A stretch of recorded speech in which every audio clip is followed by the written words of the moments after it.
Hello. Hello, hello, hello. Ho, ho, ho, ho, ho, ho. We're in Palermo. We're in Palermo. I can just do this. Turn the camera around. Ta-da! Can I turn my camera around, Lisa? I don't know. I don't think I can do that. Hello, Pedro. Hello. Are you waving at that window over there? Hello, Thomas. So anyway, there's our view. And hi, Oscar. So this was definitely, out of all the talks we've done, this is the one I've been the least excited about because it's been a hard topic on us. As you can imagine, because it's just a weird business that we're in.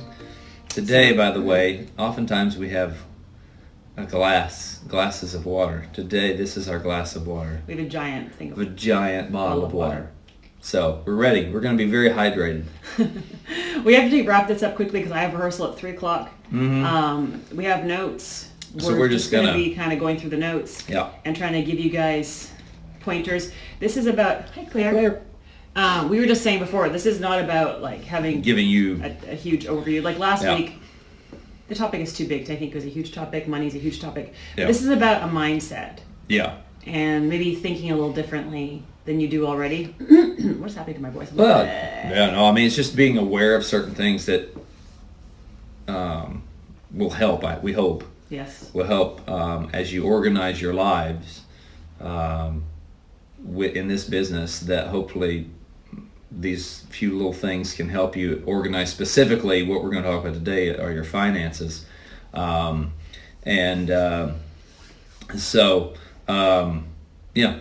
That's what and hopefully, and it is developing a mindset that develops discipline. And as you develop the discipline, then it will build. And so this has been an area where, it falls into another area with my particular background. This falls into an area where I didn't exactly know what to do. And so I've had to learn on my feet how to do certain things. And so hopefully these are just a few things that can help you with that. So, and like we said, we can't go too long about this. It's a huge subject. I had a rehearsal till 11:30 last night. You want part of this huge bottle of water? Yeah. So there you go. Okay, I'm gonna have some more. But anyway, so that video that Norman took was at 11 o'clock at night. What? Mm-hmm. Oh my gosh. Okay. It wasn't true. So anyway. Yes. So I said I have my notes on my computer here today, and we sort of went through them. Yeah. And this is actually part of a larger talk. I'm really sorry we haven't posted the article on fear yet. It's just with the jump in. If anybody doesn't know, I have jumped in to sing Elettra in Idomeneo at the Teatro Massimo in Palermo, which is super cool, but I had to refresh the role. I had to travel quickly. Yep. And there was a lot of just sort of really logistical trickiness because we finished in Denmark with Medici TV, which was such a cool, fun thing. Hi, Medici TV, if you're watching this. And and then literally getting on the plane, and then so thanks, Claire. So anyway, we are doing that. Norman's writing his first article. I'm gonna write my first article, and it's gonna be on how I rehearse. I was watching because I've been here I get to be here for 3 days, and then I leave, and I don't get to be back. And he's going to Madrid. And so while I've been sitting there watching rehearsals, I was like, I wonder if I should write about just my particular he started writing. He was perspective, amazing out already. As to a process of how I rehearse. And so I'm going to do that. Might be helpful, might not. If it's not, just ignore it. So on this we'll talk about money and expenses and things. Hello, Kangaroo. Was actually part of a larger article that we wrote on goal setting, which we will do a talk about. So, but are you going to put that article up too? Because it's a really good one. Yeah, but that's actually kind of a book. Her thing on goals is kind of a book, Kangaroo, actually. 1202. I like that it rhymes. Yeah, it's cute. Yeah. Anyway, so we said, financial stuff, like knowing how to deal with this, because partly I think you start in the business when you're super young, and you aren't really thinking about money in a certain way unless you've been taught. And exactly. So this and time management have been the hardest, besides just singing, but aside from singing, have been kind of the hardest areas, right? Well, yeah, because it's always different. There's always kind of it's a flux.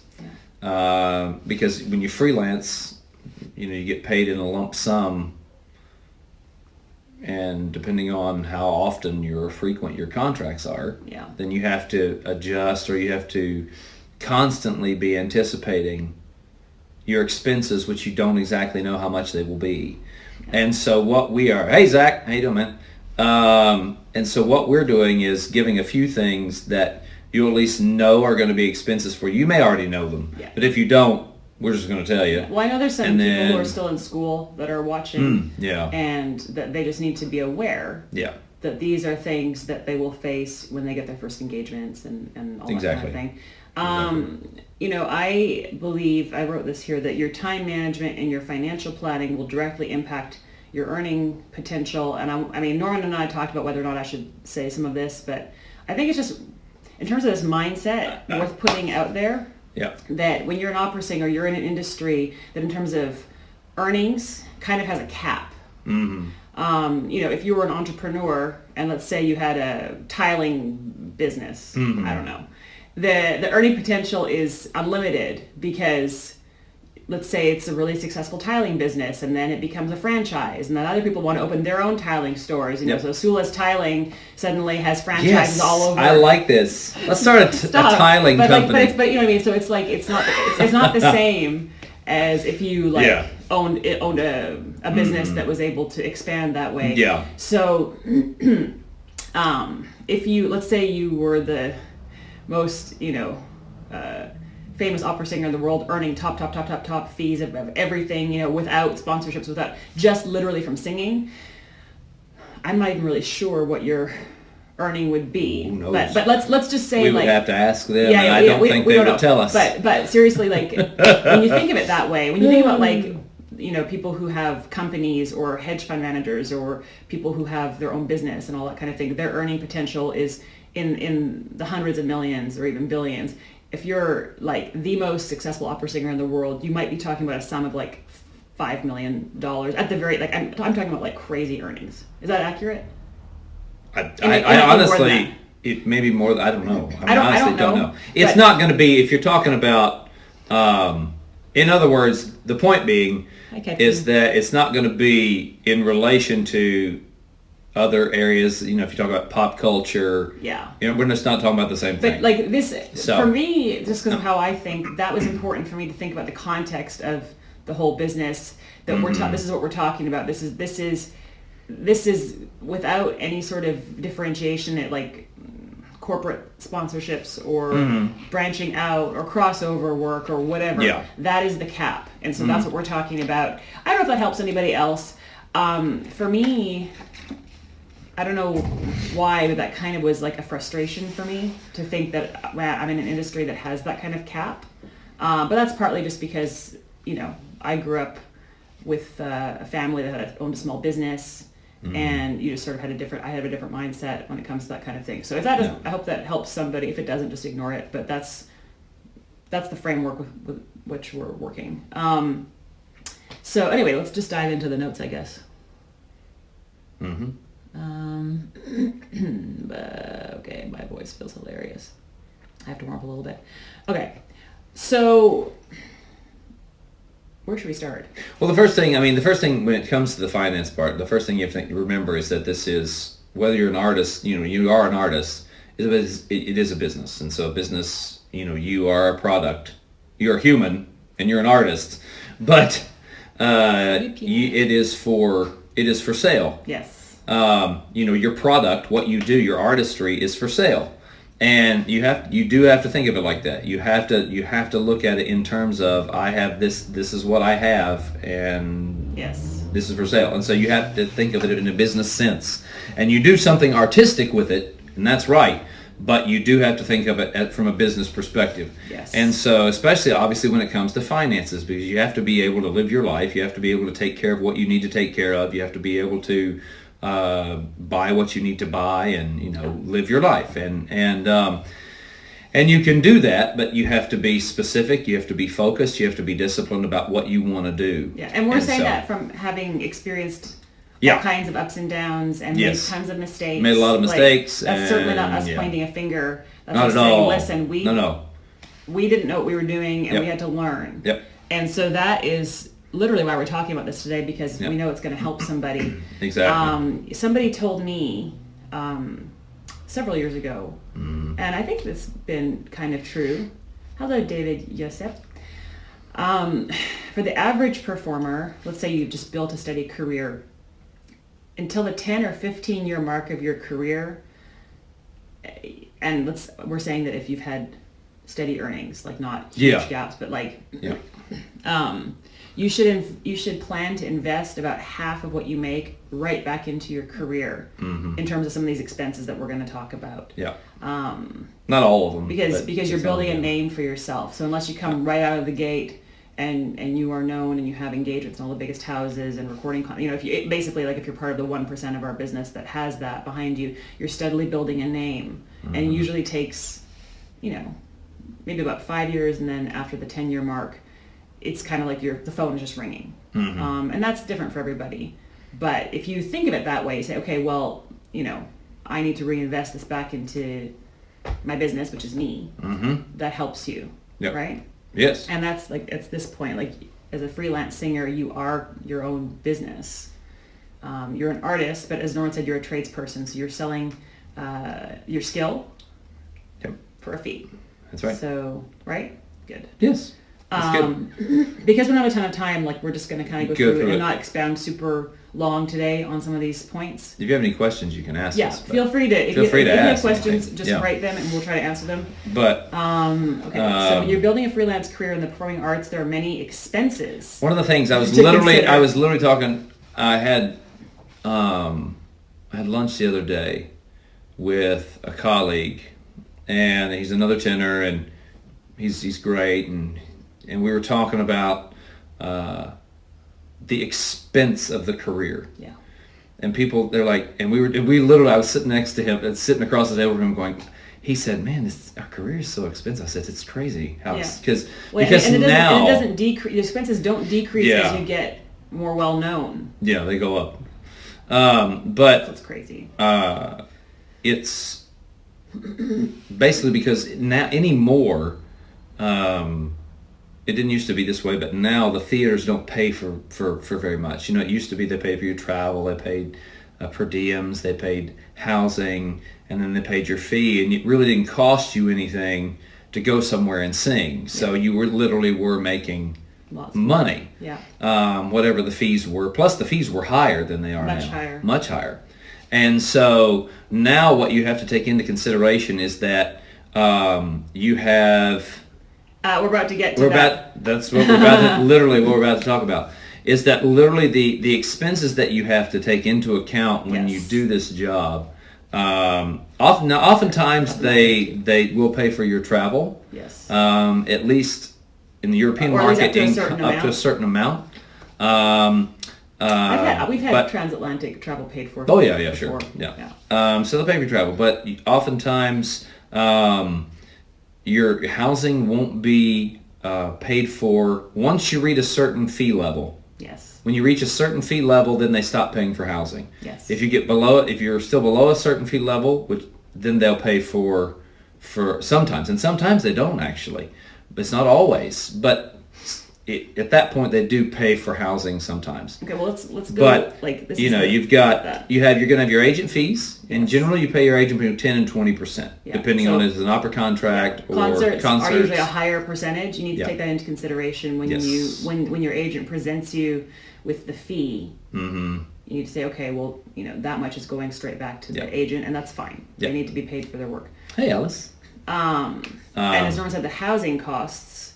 We were literally just, right now we needed to find a place in Palermo, find a place for him in Madrid, upcoming place for me in Bordeaux. Mm-hmm. And in theory, you're getting that money back to pay for it, but it's all kind of after the fact. And so you have to another thing to organize. remember about this is that you pay a lot for things up front. Yes. Whatever you pay for it up front, and then when you get paid, so that's just something to remember, Yes. that when you plan when you organize your finances, organize the fact that, I need to pay for this up front. Yeah. As opposed to, sometimes you can do it through the theater. So I think it's a bit but clearer. anyway. So if you're a student watching this, basically what happens is usually nowadays you have your contract. Usually the travel will be paid for still. And after, let's say if the rehearsal period has taken anywhere between 1 month to 6 weeks, 7 weeks, sometimes 8 months, you are not paid until after the performances, and sometimes not until after the run of performances. So you need to have budgeted to be able to live and pay for your housing for, let's say, 3 months before you even see a dime. So you need to know that. And that is part of what you're walking into. That's for those of you that haven't started your freelance career yet or that are students. So you have to know that that's it. And that is something that will happen. So that's the housing. And as Norman said, if your fee is low enough, they might provide your housing for you. Every company is different. In the United States, there's a different system than there is in Europe. It's not easy. So again, it's just, these are things you have to be aware of. And I don't know, also, like at the conservatory level, if people, sorry Norman to interrupt you, but if people are like being told these things, because it is a consideration and just something you have to know that it's going to be part of your life and okay, we did agent fees, housing, accommodation. Your publicity costs when you do headshots, any social media stuff. If you hire PR people, which you don't really need necessarily PR people. I think people need to know that certain agencies, especially if you've signed with an agency, there might be a monthly fee for that. And also retainer. Well, yeah, I was going to say also, actually, I don't know if you've ever noticed this. Well, actually, I don't know if you've ever, you've signed anyway, what I'm saying. But some of the agents, there's actually a clause that says you are obligated to provide them with fresh PR materials at least once a year. And so you need to budget also for the headshots and to make sure your website is functional, running, and updated, well-designed. This is really bad for me because I don't have a website. And so... well, you do, but it's offline. I do, but it's offline. I'm going to have another one built, actually, because, anyway. Just smack you, just okay. smack me. A little bit of right. smack. But anyway, so like that's another consideration because, your agent does need those materials to sell you well. Of course, demos, all of this is coming out of your pocket and all of it is necessary. And this is also something else to remember is that oftentimes the people who are organizing things for you or working with don't think about, I'm having to pay for this. They're just doing stuff. You mean like if you ask somebody if I ask somebody to do stuff for you, well, yeah, or they're not thinking, think about like a long time ago we asked a former manager to arrange a flight. And they presented us with a €600 flight for a 1-hour flight within Europe, and I was like, and you could get it on, for obviously nothing. I can do that myself, and they fulfilled their obligation by helping me. But it's €600. So anyway, so then you have publicity costs. So there's that stuff. Then you're going to have your voice lessons, your music coachings, which can range depending on who you're working with. For these students, like guys, basically your voice lessons, depending. Okay, take them in New York, it's a different situation, but it's between $100. I'm doing dollars because whatever, $100 between $100 and $250 a session for voice lessons, and coaches usually range depending on their level, $30, $40, $50 up to $100 depending who they are. Again, where geographically they are, and that's another consideration. Some of the weird expenses are like preparing difficult repertoire. And so if you accept a job for super hard rep, knowing you're going to have to spend a lot on the preparation, that's another thing you need to factor in if you're going to budget at all for that. One thing that'll help you with that is that when you get really contracts for really difficult repertoire, stuff that's hard to learn, start learning it really early. Yes. As much as you can do on your own. As much as you can do on your own. That's what you need to do, and then go to the coach when it's fully off book, prepared, not fully off book, but fully prepared. So then they can help you with the shaping and all the refinement. You don't want to spend thousands of dollars, euros, whatever, preparing a role that you're not going to see a penny for another 2 years. I mean, like this, So These are the kind of if you things can you have to think learn about. things in advance, it's another reason. It's actually another reason to learn things in advance. Other than it just makes it easier. Yes, all of it. All of it. It will save you money. Okay, obviously, another strange expense that we have is special clothing.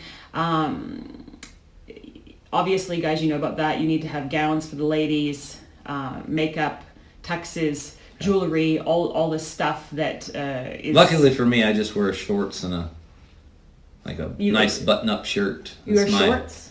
That's my You said I know, shorts. that's my concert attire. And then I wear patent leather shoes. It You're looks not really taking good. this seriously right now? Yes, I am. Of course I'm taking it seriously. What are you talking about?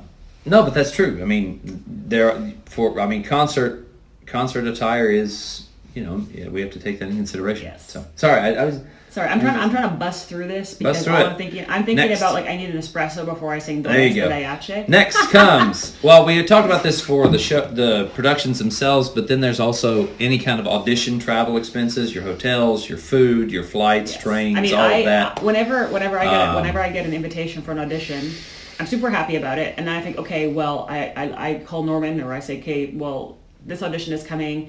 Can we budget an extra, basically $500 or euros into the budget because this is coming suddenly? It's going to throw off our planning for that time period, But because of how we organize things, there is we'll get into that. We have that put aside so that doesn't disturb our everyday situation. But sorry, I feel like we're not as organized as usual. Okay. I want to sum up. This section basically is these are all the things you have to pay for: agent These fees, are housing out-of-pocket costs, things, yeah. publicity costs, voice lesson, clothing, your auditioning, all that stuff, and whatever your home life is. So I mean, like Norman and I rent an apartment in Vienna, so we're paying for a place in Palermo, a place in Vienna, upcoming a place in Madrid, and a place in Bordeaux, all in the next 2 months. Yeah. So that, There you go.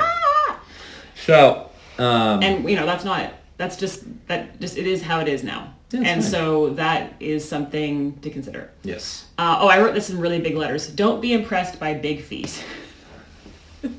So, hopefully you and your agent both are not impressed by big fees because I wrote here, remember what it has cost you up until now financially to actually do this job, especially if you're from North America and you've taken out a huge student loan to go to a good school to get an education. I mean, when people ask us, especially me, about going to grad school or whatever, I just ask them, do you think you'll make enough money to pay back that loan? Oh, my live video is paused. My phone is too hot. What is happening? The sun's directly on it. Oh my gosh. That is so funny. Yeah, it's it's hot. So. Is it? Yeah. Dang. So. Well, now it says it's an emergency? Well, no, you're done. That's it. Oh, that's funny. That's it. Yeah. Okay, well, we can continue on yours and I So. will cool my phone down back here. That's hysterical. Man, that's kind of funny. Yeah. Why did it say emergency? Is that to make an emergency call? No. Maybe. I don't know. I'm moving this. I apologize because I don't want the same thing to happen to my phone. So, anyway. All right, But here. we will finish this. Stick that over I'm going to there. stick that there. My phone got all perturbed. Yeah, that phone got... Well, thankfully, that's why we always have 2 videos going, so on the replay I can Yeah, post exactly. this for everybody. That's hilarious. That's so funny. experienced that before. That's All right, hilarious. let's do this, and then because Okay. you gotta Then we gotta go. So But, okay, so don't be impressed by big fees because you've invested a ton to get to this point. yes, If you're a working singer, you need to make that money back. yeah. So just basically, big fees are great.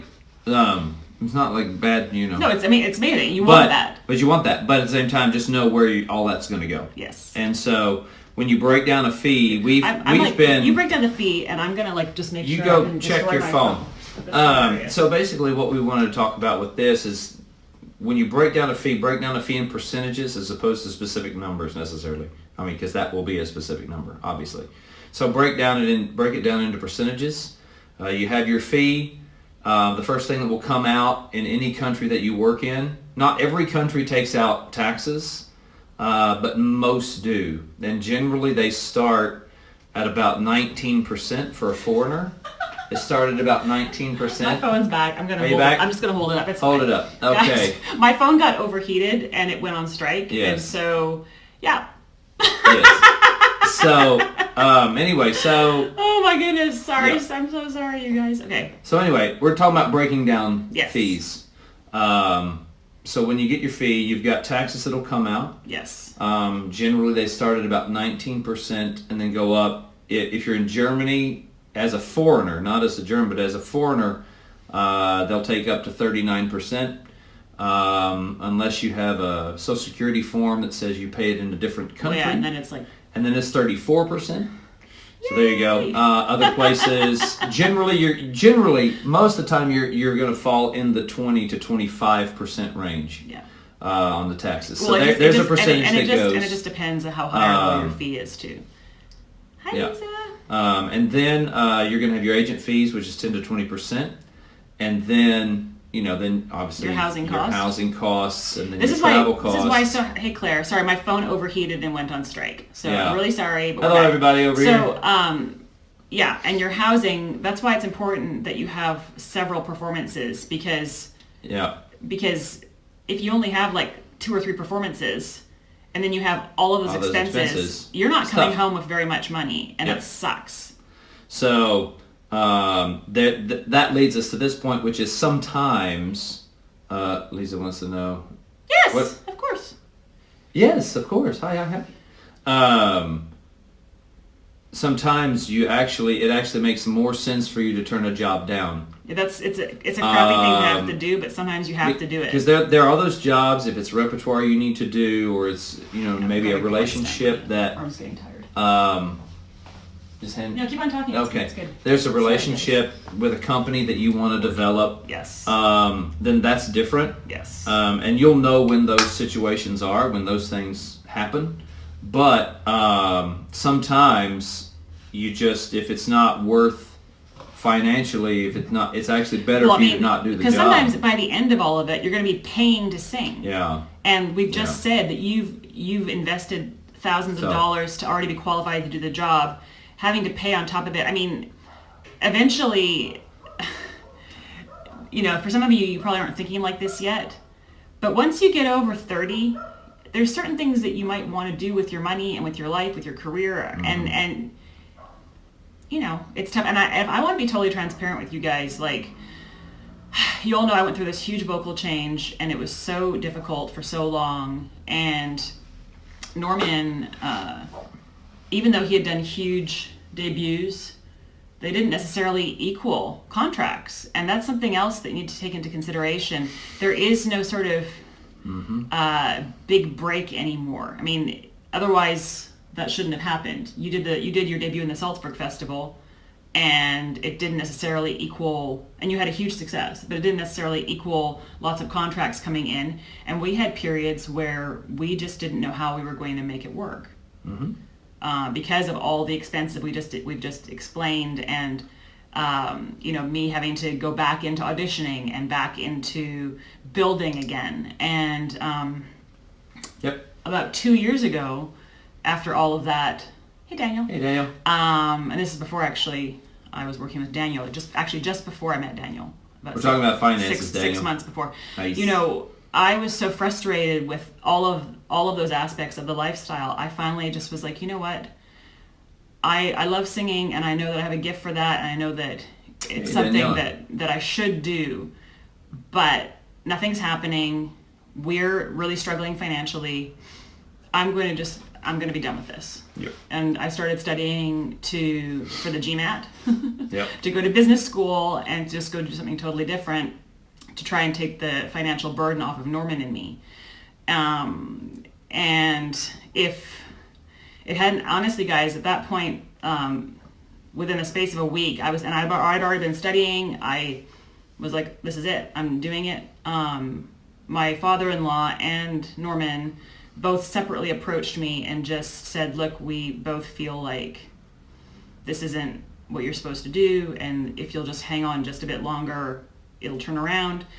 And in my case, that was true. 6 months later, I started working with Daniel, and now I've got my first important engagements coming in, and so I was very fortunate. I had people to step in and help me at that point. Yep. But I want everyone to know that if you ever get to that point, yes, I know, thank God I was holding on. I agree, Daniel. But if you ever get to that point and it's not worth it for you, I want you to give yourself permission to just walk away from that. It is okay to say, you know what, I'm tired of doing this. Yep. It is really okay. And, but maybe do consult some people before you do. Don't just go headlong. Like, I just went without a consultation. I was like, screw this. I'm just doing what I think is the right thing to do. Don't do that. Talk to people. It's good to talk to people. Yes. I was fortunate, that I had good people. But it is no, how can I say, it is okay if you get to a point after you've been singing for a while and you just realize, man, this is not what I want to do. You just go live your life. Yeah, because it's weird and because it's difficult and things aren't the way they used to be, and you just should not feel badly at all if you get to that point. Did we cover all the points? Pretty much, but it's 2:30. We need to go. Oh, dang. Okay, well, I've got rehearsal in half an hour. Yeah. There are a couple of books I'd like to recommend. One that someone gave us when we got married, was it Dave Ramsey's, what is it called? Financial... I don't remember. Dang it. It's in our bookshelf in Vienna. We will put it online. And okay. We can tell and then you the other one I remember really well, because this guy's hilarious, and he's also got a great blog, is Ramit Sethi, I Will Teach You to Be Rich. And what I love about his mindset is that you know that you're going to spend money on new shoes, lattes, and things that you like, even if you're paying for a house in Palermo, Vienna, Madrid, and Bordeaux all at the same time. Yeah. So you just ruthlessly save on the things you don't care about and plan for the things that you do care about that you want to spend money on. So like Norman and I had lunch out today because we wanted to experience some authentic Palermo food. We did, and we're not worried about it because we planned for it. Let's see, thanks for the honesty. As a freelancer musician still auditioning a lot, it is difficult to explain to people who think I'm just traveling. You're not on vacation. No, on vacation. You're not on vacation? I mean, that kind of thing, it just makes me laugh so much. I'm like, dude, it's work. It's work. People ask me if I'd seen anything of Palermo yet. I was like, no, I haven't. I've seen the street between my apartment and the theater because I'm here to do a job, and it's a hard job. There you go. Well, good. Don't worry. You're not living a jet-setting life. It's okay. No. But I'll repost the full time. I don't know anybody who joined after. My phone died because it was too hot. So we're sitting in the sun. Yes. So we missed part of the talk. I will obviously, I have rehearsal from 3 till 8, but I will, do what I normally do. I'll edit the video, I'll repost the whole thing, and then you can see the points that we made. Yep. I feel like there was something else I wanted to say. Oh, I know, about the planning. There's just one thing I wanted to say, but then we do need to go. It's good to plan for the things you know you're going to spend money on. You want to remove guilt. Something that I went through a lot was guilt over money, and there's a whole bunch of junk surrounding that, which I don't need to get onto in here, but I don't think I'm alone. I think people feel guilty about. Well, I mean, if a person's responsible, then they're, spending a lot of money, whatever. But the thing is, if you like certain things, make you guilty. Feel guilty. Everybody spends money on something. Yes, they do. And some people, I think there's a lot of shaming involved in that, especially if I like really nice things, but if you've planned for it and it's there, just do what you want. And so, I mean, Norman does most of our organization, and then we sort of plan together. Is that fair? We plan together, yes. Yeah. Absolutely. So he did something brilliant because he knows that I love clothes, and I think we've said this before on the talks, but between a choice between getting a new purse and, Norman likes to upgrade on his flight when he's going to work, and he does that from time to time. Not if I'm there because I'm a wet blanket. But for him, that experience is worth it. He likes experiences. I like things. So Ta-da! Whatever. And sorry, I'm holding my selfie stick because, hi. So if you plan for it, it's fine. And so Norman has a little sub account. When he takes the money that we make and he does the percentages to it to divide up where it's going. I don't know what percent you did, like 1% or something. He takes With that, generally, I just put a number. You just put a number in? Yeah. Oh, you're a hoot. Well, yeah, and I like opera. But Daniel likes there opera. There you go, Daniel. See, but then so you right have now an opera account and you do that. No, but he's paid to go watch opera. See, he's now. paid That's to go what's watch brilliant. opera. I need That's to get good. paid to go buy handbags. That would be a great thing. You can do that. Or paid to You can try on totally do shoes. that. But anyway, if you plan for it, you can just go and do it. You can go do it. And that takes kind of the pressure out of it. And so Norman literally has an account called Sula Shopping, and it gets a little injection every time we get paid. And sometimes it gets no injection because we need to take that money and like pay for something else. But when we're doing well, it gets a little injection, and then I can just go and I want to become a handbag tester, except that I want to keep them. I don't just want to test them. I want to be part of my life. Yes. So anyway, all right. Anyway, that's that. I'm sorry for the interruption. Have a great day, everybody. The phone got busted, but yes. you know, it is. Mine kept working. Yeah. So we have the full talk one on over Facebook. there. Yeah. I will repost it. It'll be on YouTube. It'll be on the Living Opera website, www.livingopera.org. And Norman's going to Madrid tomorrow. Why are you doing this? So we're not going to be together again. Guys, we've been together almost 10 years. I still don't like it. No, it sucks. You think I like it? I don't like it. It's horrible. Thank you. I'm planning on a good rehearsal. We've done Act 1. We've done Act 2. Today's Act 3. So I guess today's Act 3. So I'm going to sing Doresa de Ache because Electra is brilliant because she just basically sings arias. So it's like, yeah, there you go. So good. Anyway, all right, guys. We love you guys.